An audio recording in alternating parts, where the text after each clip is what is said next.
Hello everyone, this is Sonu and welcome back to my YouTube channel Market Easy है and today we are here to discuss new topic that is क्या share price की movement और share price की ups and down movement के कारण क्या companies listed companies का business भी इफेक्ट होता है और इसका रेवेन्यू भी इफेक्ट होता है और क्या इसके कारण कंपनी की बैलेंस शीट पे भी कोई इफेक्ट आता है जब मार्केट में जब ओपनली शेयर प्राइस की मूवमेंट अप्स एंड डाउन होती है.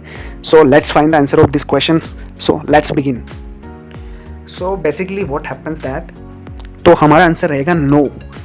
कंपनी की शेयर प्राइस की अप्स एंड डाउन्स मूवमेंट के कारण कंपनीज के रेवेन्यू पर बिल्कुल भी इफेक्ट नहीं पड़ता, ना ही इसका प्रॉफिट इफेक्ट होता है. बट इट में affect in the following veg. Like जब कंपनी का शेयर जब ओपन मार्केट में स्टॉक एक्सचेंज पे ट्रेड हो रहा हो तो उसमें अप्स एंड डाउन्स मूवमेंट चलती रहती है. इसके कारण कंपनी के बिजनेस पर, उसके रेवेन्यू एंड प्रॉफिट पर कोई इफेक्ट नहीं पड़ता है directly. So let's understand how it affects to the company's reputation, business, goodwill and all. Actually every listed company चाहती है कि उसकी शेयर प्राइस में एक कंटिन्यूस ट्रेंड रहे और अप्स एंड डाउन्स फ्लक्चुएशन होता रहे, बट नेगेटिव ना जाए उसकी प्राइस या फिर डाउन ट्रेंड ना आए. ऐसा इसलिए होता है क्योंकि जब कंपनी को आफ्टर लिस्टिंग अब company needs further expanding into operations, means company further expand करना चाहती है इट्स ऑपरेशन. सो कंपनी को मोर कैपिटल की नीड होगी. तो कंपनी का शेयर प्राइस अगर अच्छे वैल्यू पर ट्रेड होता रहे या ट्रेंडिंग रहे तो बैंक्स उसे आसानी से लोन दे सकते हैं. मींस कंपनी की रेपुटेशन, कंपनी की इमेज और कंपनी की गुडविल बैंक की नज़र में अच्छी मानी जाएगी और कंपनी अपने शेयर्स को प्लेस रखकर शेयर्स ले सकती है. कंपनी अपने शेयर्स को प्लेस रखकर मार्केट से फंड जुटा सकती है. And second is share price की अप्स एंड डाउन मूवमेंट या डाउन या up trend also affects to the top management of the company. Means जब कंपनी की शेयर प्राइस ऊपर जाती है, अच्छा परफॉर्म करती है एक पर्टिकुलर पीरियड में, तो ये माना जाता है कंपनी के टॉप मैनेजमेंट कंपनी की ग्रोथ के लिए काफ़ी डेडिकेटेड है और उन्हें अच्छे डिसीजन के कारण ही कंपनी का शेयर प्राइस अप्स जा रहा है. तो कंपनी अपने टॉप मैनेजमेंट को रिटेन कर सकती है. मींस उन्हें फायर करने की कोई नीड नहीं होती. Third is and most important, when the share price of the stock falls ना, तो यहाँ पे चांस होते हैं टेक ओवर के. कोई बड़ा इन्वेस्टर आके कंपनी के शेयर्स को लोअर प्राइस पर उठा लेता है, जिसके कारण वह कंपनी के फ्यूचर में डिसीजंस होते हैं या अप्रूवल्स को अफेक्ट कर सकता है. सो यहाँ चांसेस बढ़ जाते हैं टेक ओवर के, कंपनी को कोई भी टेक ओवर कर सकता है. And fourth is as you are aware that investor needs growth, expansion and appreciation in the share price. So higher share price ना अट्रैक्ट करती है positive attention from the market and company की brand को भी काफ़ी image मिलती है market में एंड इन्वेस्टर्स को काफ़ी अट्रैक्ट करती है.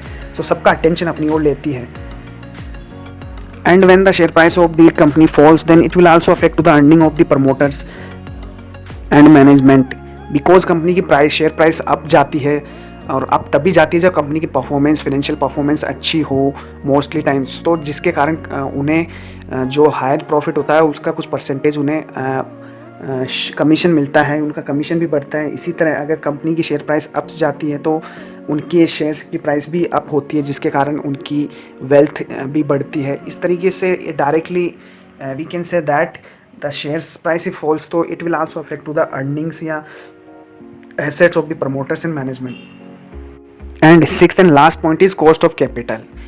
जब कंपनी को फर्दर किसी बिजनेस एक्सपेंड करने के लिए जब लोन चाहिए तो वो अपने शेयर्स को प्लेस रखती है. अगर कंपनी की मार्केट वैल्यू, मार्केट प्राइस अच्छी है, अप्स जा रही है, तो उससे कम शेयर रख के प्लेस लेने में आसानी होगी, प्लेस रख कर लोन लेने में काफ़ी आसानी रहेगी और उसे आसानी से लोन मिल जाएगा. इफ़ कंपनी की प्राइस, मार्केट प्राइस काफ़ी फ्लक्चुएट है, अगर डाउन ट्रेंड में है, तो बैंक्स भी काफ़ी हेजिटेट करेंगे उसे फर्दर कैपिटल असिस्टेंस देने में. सो बेसिकली जब कंपनी की मार्केट प्राइस अप्स होती है ना, तो उसको लोन लेने में काफ़ी आसानी होती है और आसानी से लोन मिल जाता है. So these are some points which shows that companies की मार्केट प्राइस जब अच्छे ट्रेंड में रहे, जब कंपनीज़ की मार्केट प्राइस जब अपर ट्रेंड में रहे, तो ये कंपनी के लिए पॉजिटिव है, इसकी ग्रोथ के लिए, इसकी गुडविल के लिए, ब्रांड इमेज के लिए, फर्दर कैपिटल नीड्स को पूरा करने के लिए एंड इन्वेस्टर्स को अट्रैक्ट करने के लिए. So we can say that it's important to companies to maintain its share price on a good value and reputed price. And यहाँ ये भी क्लियर होता है, जब शेयर कंपनी की शेयर्स जब secondary market like stock exchange पे openly trade हो रहे हैं, बाइंग सेलिंग चल रही है, share price ups and downs होते हैं, तो इसका डायरेक्टली कंपनी के रेवेन्यू, प्रॉफिट एंड बिजनेस पे कोई इफेक्ट नहीं पड़ता है.